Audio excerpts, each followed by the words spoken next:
Hey BCOM, well let's talk about delivering business presentations. Before we launch into this, I do have one big recommendation to you overall. One thing that might give you some great ideas about highly effective presentation skills is to go onto YouTube or a similar site and search for keynote addresses that are done by major CEOs. They're highly trained on this. They'll have fantastic slides built by a whole team of people, and they're going to give you some ideas of the types of public speaking, I don't want to call them quirks, but public speaking things that really work for your field. So in Chapter 10, there's a couple things that we're going to look at. We'll look at the types of speech purposes, the three main factors to consider when picking a topic, purpose statements and thesis statements, and some strategies to combat fears of public speaking. Let's start with topic and purpose. First off, if I were to have you just think for a second about three things you wish you knew before you started presenting in JSOM. I'll give you a second to think, and then I actually want to challenge you even further to think about group presentations that you saw when we were still on campus last semester. So I'll give you a second to see what you remember. Usually what's true, and this will connect to both the idea of having a topic and a purpose and communication apprehension, is we're much quicker to remember our own mistakes or the own little things we wish we knew about our own performance, and we're way less likely to remember big picture content that we saw in other presentations. And you're also, unless it's a spectacular failure, probably pretty unlikely to remember other people's mistakes. So the first thing I want you to think about is knowing your purpose. You'll need to know what you want to accomplish and then what you want your listeners to do or remember.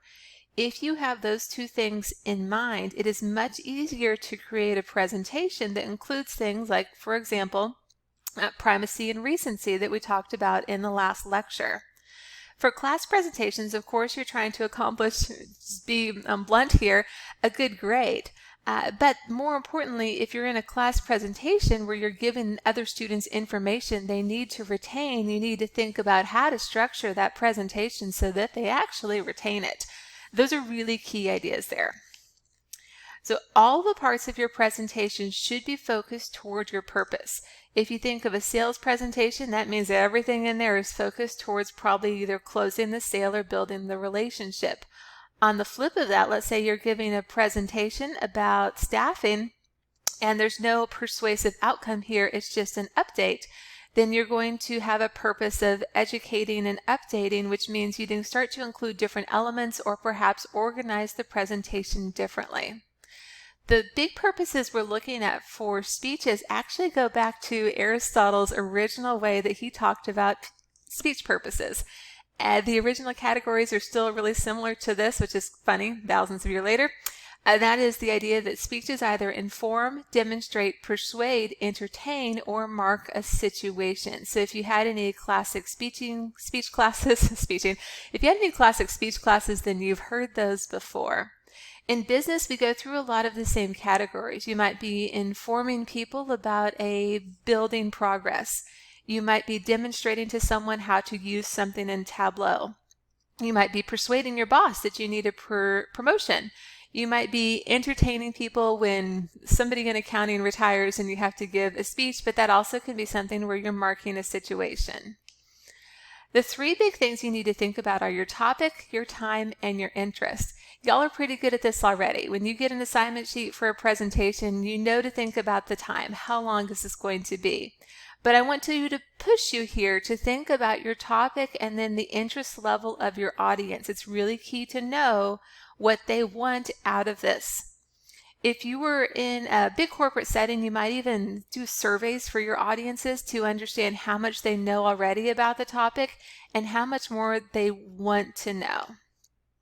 When you're choosing a topic, then three big things I want you to think about and know. I want you to think about the appeal, the appropriateness, and then your ability to give that presentation. So I'll use myself right here, and we'll use the topic of Excel. Now, is there an appeal to teach about Excel in a class to students? Well, yeah, most students know they need Excel, so it would be appealing to some people. Then I start looking at the appropriateness. So if I'm teaching an online class, then I know it's probably more appropriate to talk about Excel because you can be sitting there on your computer or taking notes, rewinding and watching a section again. But if I'm in a big lecture room, let's say I'm teaching a freshman intro class in the Davidson and there's a couple hundred people there and some have laptops and some don't, it's going to be much less appropriate to be teaching that. And let's look at the third one on ability. So I know with my ability on Excel, I can do things like some lookup stuff, but as far as my teaching level on that, no, I mean, my specialty is writing. And I can talk to you about writing about Excel or using words in Excel, but the X lookups, I know very well. I have colleagues who are going to do a better job. They have a higher ability level there for when it comes to doing that kind of presentation. The next thing I want you to think about is whether or not you can arouse a sympathetic or stimulated response from the audience, which is kind of a funny way to say, can you get them interested? One thing I want to point out here that even the best public speakers cannot necessarily do this based upon, remember that idea of noise, the noise that is coming from the individuals. So best speaker in the world can be up on that stage, but if the person in the audience, let's say it's you, are distracted because you're hungry and you're distracted because you just found out you got a failing grade on your math test, it's going to be really hard for that speaker to stimulate that response. However, that doesn't mean you shouldn't still try. You want to think about how you can engage the audience on the topic. There's a lot of research about how to do this. One thing we know is that presentations that have a lot of engagement are going to be more effective. If you think about a class where you've been asked for a show of hands or you've done poll responses or clickers, those tend to get people a little more engaged than if you just stand up there and run through your topic as fast as you can. The ideal presentation length, or how long can people listen, tends to be between 10 to 14 minutes, and you need to have some points of engagement in there. A lot of times people will put a moment of engagement like a show of hands at the very beginning, but then they'll just, again, launch into their content. You need to think about breaking it up with rhetorical questions like on this slide or something as you go through. So what's a good topic? There's 5 things that I want to point out here to you. One is that it's going to be new. For example, now that you've been in JSOM for a while, you've heard about the CMC template resume. Well, think about if you were a senior and I walked into your class and started going through a CMC template. That's not new. That is super boring. So you need to think about information that's new in some way for your audience. A good topic can be controversial. This is something that's been surprising, I think, of all of these things. I mean, probably the one that's least obvious is that topics can be controversial. That means that it can be something that challenges people's pre-existing ideas. As you may already know, though, changing people's minds about things they hold to be true is incredibly difficult. So when I say controversial, it really comes back around to how you approach it, how much new information you're going to include there, and how you frame the overall setup. A great example is I had a team presentation where they talked about Trump's language patterns. And they came in and acknowledged right away this is a political topic, but they tried to depoliticize it and think really specifically about the words and the research about the effects of sentence patterns on certain audiences. Because they were clear, because they were supported by sources, because it was new, and because it was interesting to the audience, that became a really good topic that is memorable for me, and I'm probably for the rest of the class, even 3 years later. We'll talk more about supporting sources in future lectures, but you do need to have people to back you up. The best way to do this in a speech is to name drop. So what I did with Aristotle. So according to Aristotle, these are the main speech purposes. And you want your topic to be interesting to you. So if you are bored by your presentation, your audience is going to be bored. So you need to think about how to vary that. So let's really quickly look at some good thesis statements. One thing I want to point out here is that I want you going forward to think about either thesis statements or purpose statements, and also how you can combine them. Your purpose statement might be to persuade your supervisor to extend the time off policy. But your thesis there would be more of, here we go, a declarative statement. One sentence. It would be specific, not vague. So when you say extend the vacation policy, what are you talking about? Extend the vacation and sick leave policy past December into January rather than letting it expire, so that employees who are working hard in December can take January vacations. It becomes actionable then, and it focuses on a single idea and something your supervisor can do. So here's 4 that are from a business communication class. The first one says we're going to focus on 3 disabilities in the workplace: deafness, autism, and cerebral palsy, and the communication challenges associated with them. We are also going to discuss different ways to address those challenges. I'm going to show you 3 more and think about which one sounds the most interesting. The second here says FACE negotiation theory is integral to conflict resolution and helps define a framework for cross-cultural communication. The third says to teach students the importance of applying communication accommodation theory in various situations to avoid communication discrepancies between individuals with varying demographics, i.e. power, culture, language, and age. And the fourth, social identity affects group collaboration in the workplace. So there's pros and cons to all of these, and you'll see across the bottom, I went back to that first thing where we had 5 ideas about what makes for a good statement that's going to set up a thesis. So this first one, you can see it is a declarative statement, but it's not a single sentence. It gets a little complicated. Good is that it's really specific. Oh, bad is that it's not a single idea. But one of the best things about this is, does it consider the audience? Well, I think it sort of does. Better would be to say, what's the audience going to take away from this presentation or this paper?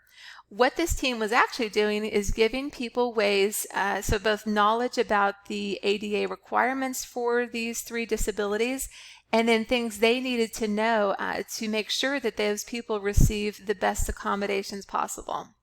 So there was a point, there was an audience, but it's not really clear here with the thesis. The second one, it is a declarative statement. It is a single sentence. I'm sorry about that little typo there. It is specific language, but there's not really a single idea. And for that one, what does the audience get out of it? That's a lot harder to tell.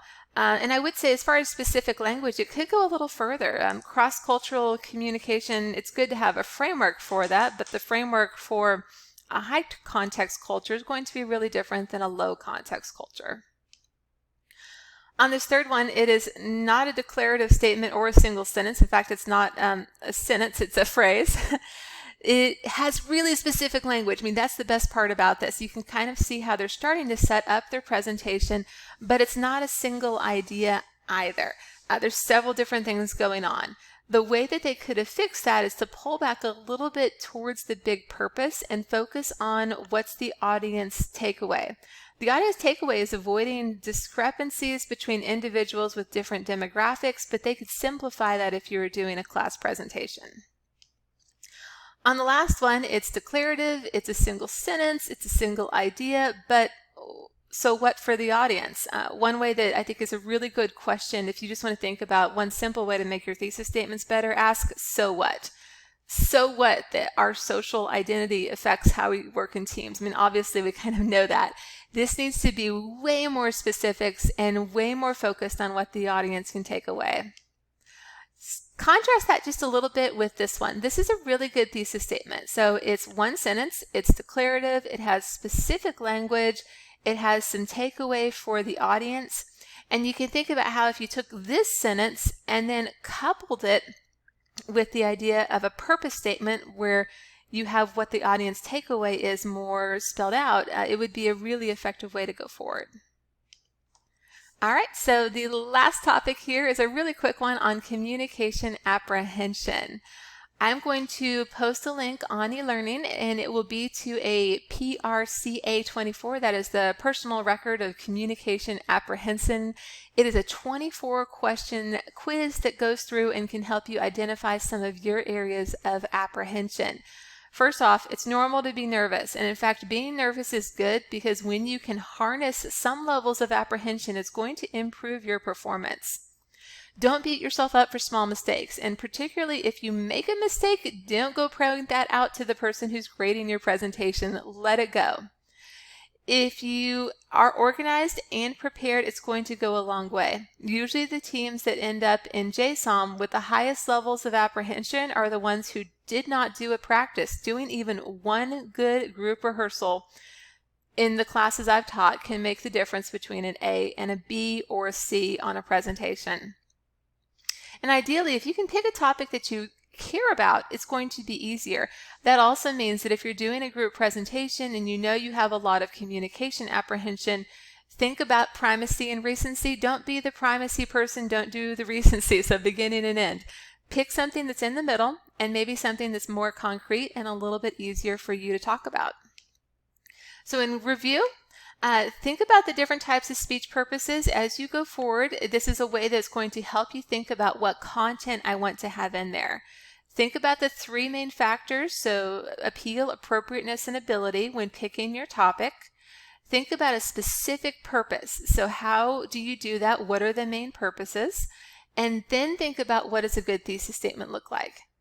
On the last one, with some strategies to combat fears of public speaking, I'll also put a link to a list of myths about public speaking on eLearning.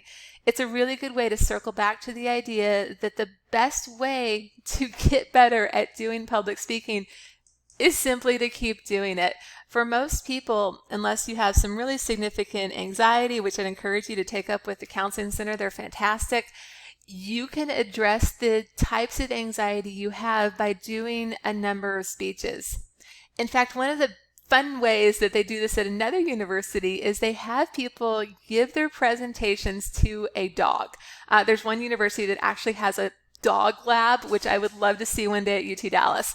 So what you do is you go in and you give your presentation to an animal, or think about giving it to, you might have seen the viral thing from spring 2020 where the professor was teaching to a puppet in an empty classroom.